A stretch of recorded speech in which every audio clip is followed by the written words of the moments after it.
మీ జాతకం ఎలా ఉంటుందో తెలుసుకోండి. వెంటనే జేకేఆర్ గురుగారి అపాయింట్మెంట్ తీసుకోండి.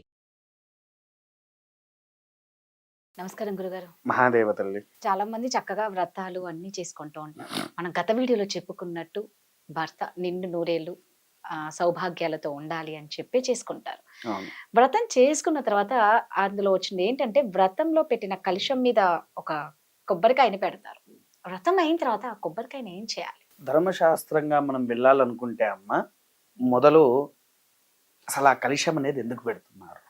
మనం ఒక మండపారాధన అనేటువంటిది దేవాలయంలో కానివ్వండి, మన ఇంట్లో కానివ్వండి, ఏమైనా వ్రతాలు ఆచరించిన కింద తండులాలు వేయాల్సిందే. బియ్యము, తండులాలు అంటే బియ్యము వేసి గణపతి ఆరాధన మొదలు గణపతి ఆరాధన చేసి మనం ఏది చేయాలనుకున్నా మొదలు ప్రథమ పూజతో గణాధిపతి అనేది మనకు శాస్త్రం. అది చేసిన తర్వాత అదే సత్యనావర్తం ఇవి చిన్నగా అయ్యి ఉంటే గనక నవగ్రహ ఆరాధన, పంచలోక పాలకు, అష్టలోక పాలకులు. కొంతమందికి ఇంట్లో విగ్రహాలు ఉండవు, ఫోటోలు ఉంటాయి. అప్పుడు ఏం చేస్తాము, ఆ కలశం బ్రహ్మ కలశం కింద స్థాపిస్తాం. కలశం పేరు బ్రహ్మ కలశము అంటారు. మీరే అర్చకులను అడిగినా బ్రహ్మాండ కలశ దేవత అభ్యాయే నమః, బ్రహ్మ కలశమావాహయామి, స్థాపయామి, పూజయామి అని చెప్తూ ఉంటారు. అవునా? అంటే సంపూర్ణమైన ఆ కలశంలో దేవతలందరూ కూడా కొలువై ఉంటారు. ఈ కలశంలో ఇంకో విషయం చెప్తా వినండి. కలశస్య ముఖే విష్ణు, కలశం ముఖం మీద ఉండేటువంటి వాడు విష్ణు. కలశస్య ముఖే విష్ణు, కంఠే రుద్రసమాశ్రిత, కంఠము దగ్గర రుద్రుడు. మూలే తత్ర స్థితో బ్రహ్మ, మూలలో బ్రహ్మ ఉంటాడు. విన్నారా? కలశస్య ముఖే విష్ణు, కంఠే రుద్ర సమాశ్రితా, మూలే తత్ర స్థితోర బ్రహ్మ, మధ్యే మాతృ గణాశ్మృత, మధ్యలో సకల గణపతితో పాటు సకల దేవతలు కూడా కొలువై ఉంటారు. అయితే కొంతమంది అసలు ఏంటంటే ఈ కలశంలో మనం పెట్టుకోవాల్సింది కేవలము జలము మాత్రమే. జలము అనగా నీరు. రాను రాను తెలంగాణ సాంప్రదాయంలో ఏంటంటే ఆ నీళ్లు మీద చల్లుకోవాలంటే ఇప్పుడు కొన్ని పూజల్లో 10 రోజులైనా కలశం అలానే ఉండాలి, పూజ శక్తి కావాలి అని. ఈ సత్యనావర్తంలో కూడా ఆ నీళ్ళని ఏం చేయాలో అర్థం కాకుండా బియ్యం పోస్తున్నారు. తెలంగాణ సాంప్రదాయంలో బియ్యం పోయడం అలవాటు చేయించారు. ఆ బియ్యం ఏం చేసేది, వంటలకు ఉపయోగించుకొని ఇంట్లో అందరూ మంచిగా ఉన్నప్పుడు దాన్ని పాయసము, పులిహోరను తయారు చేసుకొని అందరూ తినేటువంటి వారు. తర్వాత ఈ కలశం మీద ఉండే కొబ్బరికాయ జాకిటి పీసు బ్రహ్మకలశ దేవతల సకల దేవత రూపాన్ని ఒక శక్తిగా మారుతున్నటువంటి కాయ. అది దాన్ని ఏం చెయ్యాలి, వాస్తవానికి ధర్మ ప్రకారంగా మన ఇంట్లో అసలైతే బెడ్రూమ్లో, ఇంట్లో కాదు బెడ్రూమ్లో ఈశాన్య మూలలో కట్టుకోవాలి. మనకు తెలవకుండా మన ఇంట్లోకి చెడు శక్తులు మొదలు వచ్చేటివి ఎక్కడికయ్యా అంటే మన బెడ్రూమ్లోకే వస్తాయి తల్లి. మన ఇంట్లోకి నేరుగా ప్రవేశించవి. ప్రవేశించిన ఒక మనిషి పూర్తి మంచి చెడు అనేది వాడి బెడ్రూమ్ లో మాత్రమే ఉంటది తల్లి, బయటికి రావవి. అందుకే నివసించేది అక్కడ. రెండవది అద్దం. అందుకోసమే ఏంటి అంటే మనం పడుకునే పక్క బట్టలు కూడా ఎందుకు మార్చాలి అని మన పెద్దలు ఎందుకు చెప్పారు అని అంటే ఇలాంటివి రాకుండా ఉండడానికి. విన్నారా?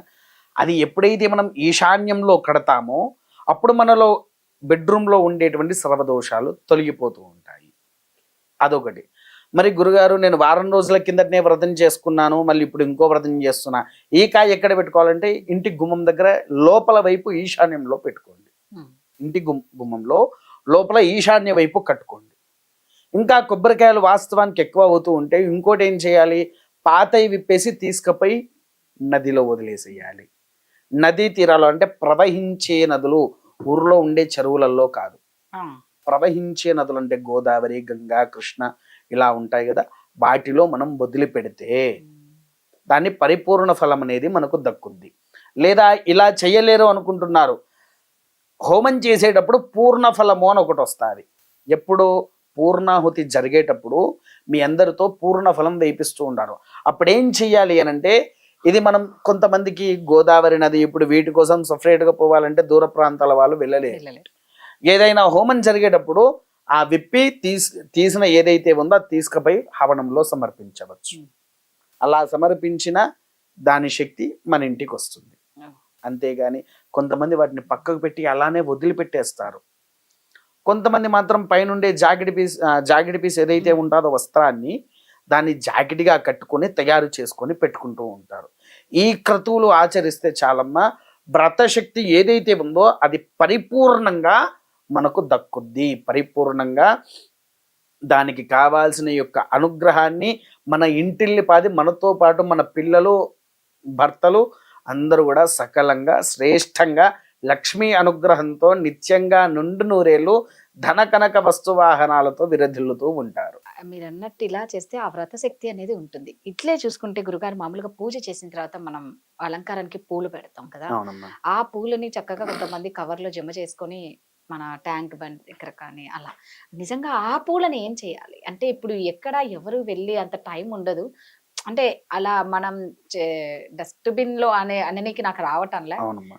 అలా కొంతమంది అలా వేస్తారు, అది ఏం చేయాలి? నదీ ప్రవాహం మన వాస్తవానికి నదీ ప్రవాహంలోనే వేయాలి. ఇక్కడ హైదరాబాద్ కి దగ్గర ఏంటంటే మూసీ నది, అదేంటంటే కంపు కొట్టేది. ఇంకా అదే అక్కడ వేసినా వేయకపోయినా పర్వాలేదు, ఒకటేనా? ఒకటే అమ్మా. కాకపోతే ఒకటేంటి అని అంటే, దాని బదులు ఈ హోమాలు ఎక్కడైనా జరుగుతూ ఉంటే తీసుకుపోయి దాంట్లో వేస్తే భగవంతుడికి పూర్తి అర్పణ అవుతుంది. ఏదైనా విన్నారా? ఈ పుష్పాలు ఏదైనా సరే హవనంలో వేయండి, పూర్తి అర్పణ అయ్యి భస్మం అవుతుంది. భస్మం వల్ల ఇప్పుడు మనం ఎక్కడో వేసాము, దాన్ని ఎవరో ఒకరు తొక్కుతూ ఉంటారు. అందులో మీరు అన్నట్లు అదంతా ఒక లాంటి కంపు ఏరియా, కంపు ఏరియా. కొంతమంది మూత్ర విసర్జనాలు అవి చేసినంత దాంట్లోకే వెళ్ళిపోతూ ఉంది. దాంట్లో వేసే బదులు ఏదన్నా హోమంలో వేస్తే దాని యొక్క అనుగ్రహాన్ని, ఆ పుష్పాలు భగవంతునికే పూర్తిగా అర్పణమైనట్టు. ఏదో ఫోటోల మీద మనం వేసాము పుష్పము, అది ఎండిపోయిందా తీసినామా పోయి చెత్తబుట్టలో పడేసామా, అలా కాకుండా అదే హోమంలో వేయండి. లేకపోతే ఇంకో పని చేయండి. వాస్తవానికి ఏంటంటే, పెట్టిన పుష్పాలను ఎప్పుడు కూడా అగరబత్తులుగా తయారు చేయకూడదు. మీరు అగరబత్తులు మామూలుగా మనకు ఆవు పేడ దొరుకుతాయి అమ్మ, ఈ పుష్పాలను ఏం చేస్తారు, మొత్తం రుబ్బేసేసి పొడి లెక్క చేసేసి ఆవు పెండలో కలిపేసేసి పెట్టి ఎండిన తర్వాత దేవుడి దగ్గర ధూపం వెలిగించండి. ఇలా చేసినది ఒక బూడిది అవుతుంది. అవునా? దాన్ని మళ్ళీ మనం భస్మం కింద పెట్టుకోవచ్చు, నుదుటికి రేఖలుగా వేసుకోవచ్చు. ఇలా చేస్తే చాలమ్మా, మనకు మంచి ఫలితాలు ఆ భగవంతులు మనకి ఇస్తూ ఉంటారు. ఇప్పుడు అంటే హోమాలు, అగ్ని హోమాలు అనేది ఎక్కడ రోజు జరగవు కదా గురుగారు? ఎవరు చెప్పారమ్మా? ఇప్పుడు మంచి మంచి పెద్ద పెద్ద దేవాలయాల్లో కానివ్వండి, ఇప్పుడు మన చుట్టుపక్కల ఉండే దేవాలయాలలో అమావాస్యకైనా లేకపోతే ఆ భగవంతుని యొక్క నెలకు ఒకటో రెండో ఖచ్చితంగా జరుగుతాయమ్మా హోమాలు. ఏ దేవాలయంలోనైనా ఖచ్చితంగా నెలకు ఒకటో రెండో జరుగుతూ ఉంటాయి. అలా వాళ్ళకి ఇచ్చినా లేకపోతే తీసుకుపోయి ఎందులో వేసినా సరిపోతుంది. ఈ సందేహం చాలా మందికి ఉంటుంది, అందుకే అడిగాను. చాలా చక్కగా చెప్పారు గురుగారు, ధన్యవాదాలు. మహాదేవ.